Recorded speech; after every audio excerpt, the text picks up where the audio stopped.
shifting welding materials and equipment such as pipelines, welding machines, and related industrial tools from one country to another is a significant logistical operation that requires detailed planning, compliance with international regulations, and coordination between multiple stakeholders. This process is common in large-scale industrial projects like oil and gas pipelines, power plants, shipbuilding, and infrastructure development, where materials are manufactured in one region and then transported to the site of installation or assembly overseas. One of the most critical aspects of international shipping of welding-related materials is proper documentation. Every item being transported must be listed with accurate specifications, descriptions, and intended use.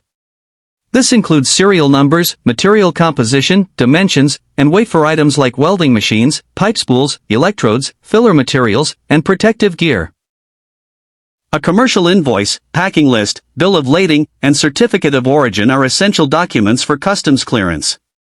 If the equipment is used, certifications regarding its working condition and maintenance records may also be required.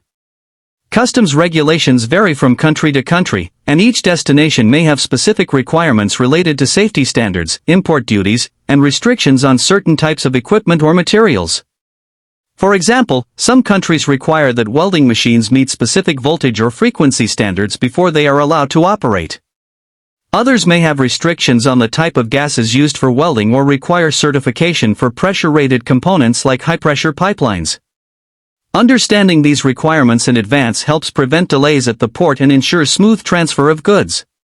When dealing with pipeline materials, the handling and transport require extra care due to their size, weight, and vulnerability to damage.